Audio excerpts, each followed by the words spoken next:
In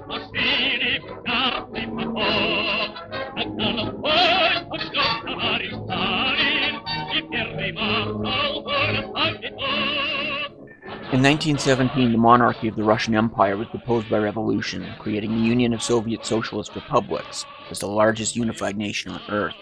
The armed forces of the new Soviet Union had 5 principal elements, and its largest, with 80% of military personnel, was the Workers' and Peasants' Red Army.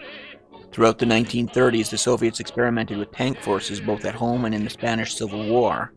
In 1939, the Army used tanks in 3 major campaigns. Mobile forces enjoyed great success against the Japanese, but suffered heavy losses in the invasion of Poland and the Winter War with Finland.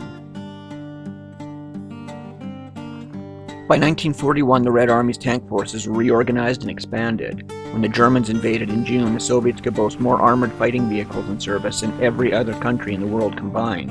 This video will give a brief description of some of the typical color schemes and markings of wartime vehicles.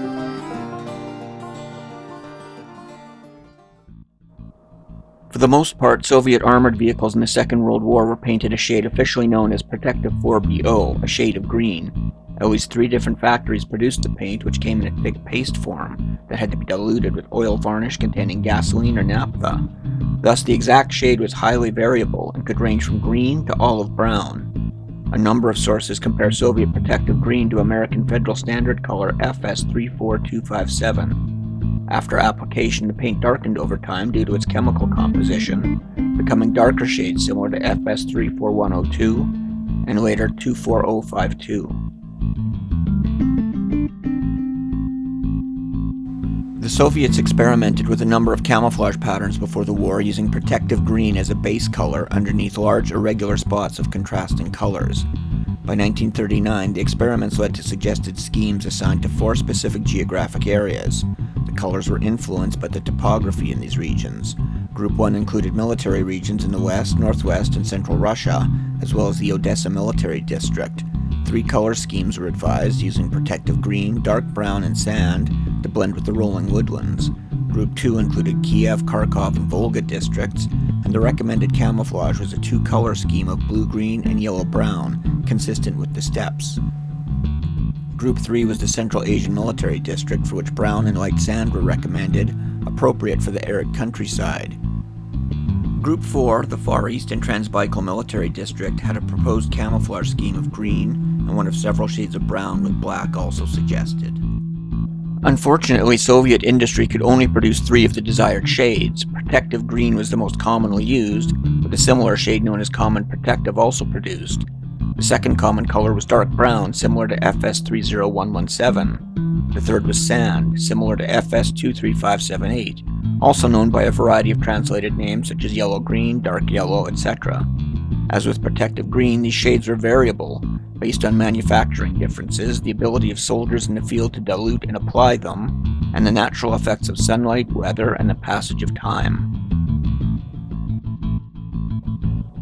The Winter War in Finland had a unique influence on Soviet approaches to camouflage.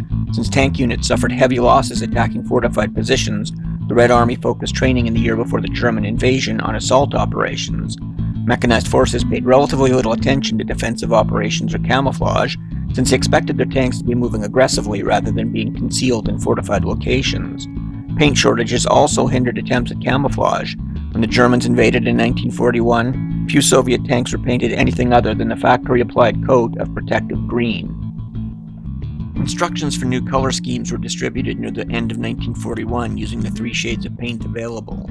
Protective Green was to cover 45 to 55% of the vehicle, dark brown 15 to 30%, and sand the remaining 15 to 30%. The schemes never became widespread and were most commonly used in heavily forested areas or locations where positional warfare had both sides in a defensive posture, such as the Leningrad front. Self-propelled gun units probably made more use of camouflage than the tank units, and armored trains were always camouflaged due to threat of air attack. Black paint was also used as a camouflage color in forested areas where foliage cast many shadows. The black provided a starker contrast between the other camouflage shades. The numerical advantage the Red Army enjoyed at the start of the war was quickly lost, and the Germans destroyed 90% of Soviet tank forces in the first 6 weeks of the invasion. Desperate for more tanks, a number of Lend-Lease vehicles were supplied from US, British, and Canadian sources, and these tanks generally retained their factory paint schemes, US tanks in olive drab, and Commonwealth vehicles in a variety of drab greens and browns. Some tanks had remained in summer paint schemes in the snows of Finland in 1940, but by late 1941 the use of winter camouflage was common, and remained so to the last winter of the war. A paint compound known as Type B was most commonly used, and issued in powder form. It contained equal parts gypsum and chalk, with small portions of glue and lime calcium added. It was applied after diluting with hot water, and dried in about 2 hours. The use of white over 100% of the vehicle was not uncommon, as this was simple for units in the field to apply. The 1941 instructions called for the green base color of the summer deforming type camouflage to be covered with white, with the sand and brown colored spots broken up with white cross-hatching. This pattern was known by several names, and while not uncommon early in the war, it was labor-intensive to apply and gradually disappeared later on. Photographs show a great variety of schemes with white and the summer colors used in various combinations. In the summer of 1943, with the Red Army moving over to more offensive operations, the use of camouflage schemes again receded. The use of camouflage paints in all seasons was combined with natural vegetation, nets, and other principles that are beyond the scope of this discussion. Early Soviet tank markings were very simple since few tanks were equipped with radios. With limited ability to communicate beyond shouting range, there was little reason to have highly visible markings to identify specific vehicles at long distances. Early in the war, it was not uncommon to see tanks with no markings at all. The most common marking in tank units was a vertical rhomboid, an open-framed diamond shape which matched the Russian map symbol for a tank unit. Each side of the rhomboid measured about 30 centimeters. This photo shows KV tanks marked with the numeral 1 identifying the 1st Battalion, and a coded number identifying the brigade below it. Each tank is further identified by a unique name lettered on the turret. As radio equipment became standard and Soviet tank forces were increasingly used for offensive operations, the rhomboid disappeared, and larger numeric markings were used instead. Numerals were usually applied in white paint, with red used on white vehicles. Styles were supposed to be consistent throughout a unit, but differed widely throughout the entire army. Some units numbered all the vehicles in the unit consecutively, while other units assigned blocks of numbers. For example, a tank brigade might number all of its tanks in order, from 01 to 65. Or it might assign the 1st Battalion Block 101 to 121, the 2nd Battalion 201 to 221, and the 3rd Battalion 301 to 321. Regulations permitted discretion at the unit level, and combinations of 2, 3, and even 4 digits were used depending on the unit. By the latter half of the war, formation insignia identified which brigade and/or corps a vehicle belonged to. This could be as simple as adding another alphanumeric symbol to the vehicle number, such as the first letter of the commander's last name, or the number of the brigade. Some formations use unique symbols, such as the animal silhouettes used by the 4th Guards Mechanized Corps. The 10th Guards Tank Corps used a unique tactical marking to identify its component tank units: the 61st Guards Tank Brigade, 62nd Guards Tank Brigade, and the 63rd Guards Tank Brigade. This Sherman is marked as vehicle number 52 within its unit. The unique geometric symbol is for the 9th Guards Mechanized Corps. Brigades within the corps were designated by an additional numeral. In this case, a 4 signifies the 46th Guards Tank Brigade. These are only a few examples of the wide array of unit and formation insignia applied during the war. The one commonality from unit to unit was that the markings were usually painted freehand and lacked the uniform, neat appearance that Western units achieved through the use of stencils and decals.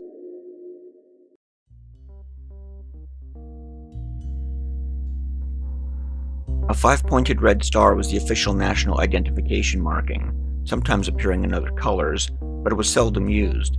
Some vehicle types used them prominently, such as Lend-Lease equipment, or captured German tanks which needed to be prominently identified to friendly forces. Otherwise, the stars were considered to be useful aiming points for enemy gunners. Air recognition panels were used as early as 1939 in various colors to identify tanks to friendly aircraft, and the Red Army flag was also used for that purpose. The markings became more important in the last half of the war when the Soviet Air Force began to enjoy air superiority. Other recognition markings, such as stripes painted on top of the tanks, front to back or side to side, were usually at the direction of a front headquarters, an organization equivalent to a Western Army group. These were changed between operations so the Germans couldn't also use them. For the final Battle of Berlin, in which 3 different fronts converged on the city, the Army Supreme Command specified an aerial recognition marking in the form of a white cross on top of the turret with white bands around the sides. The title of Soviet Guards was introduced in September 1941 as a reward for formations that distinguished themselves in combat. A special uniform badge was created, and some units may have painted the emblem on their tanks, though this seems to have been more common after the war, as on this tank monument in Kursk. The Order of the Red Banner was both an individual award and a unit commendation for bravery in combat, similar to the American Presidential Unit Citation. A final category of markings, and one of the most distinctive, was morale markings. While well known to military hobbyists, it's estimated that a maximum of perhaps 20% of vehicles ever carried them, and they seem to appear in propaganda photos out of proportion to their actual numbers.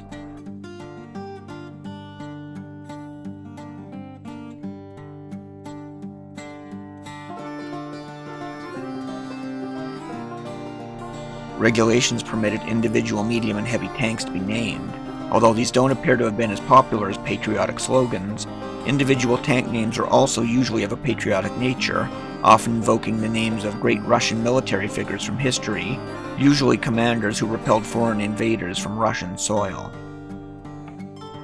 As in other countries, the production of war material was a nationwide effort and often sponsored by communities and patriotic organizations.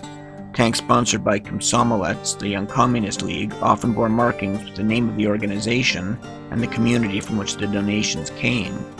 This monument in Siberia bears the inscription of the Young Communist League in Zabaykaysky, while a similar vehicle illustrated in the book Tanks of World War II shows a T-34 dedicated by Young Communists in the city of Khabarovsk. One tank unit named their vehicles after Soviet polar explorers, including this one named after Ivan Papanin, a polar researcher who manned the very first drifting ice station. North Pole 1 operated for 9 months beginning in May 1937 and floated over 2,800 kilometers before Papanin and his 3 subordinates were taken off the ice and declared heroes of the Soviet Union.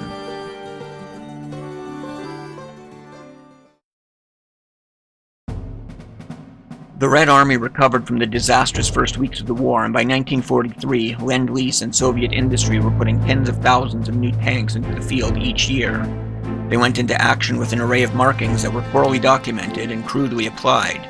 Appearances were deceptive, however, and while Soviet tanks couldn't compare to their Western counterparts in terms of fancy camouflage schemes or crisply applied insignia, their commanders had learned through hard lessons to become proficient tacticians and masters of the art of operations.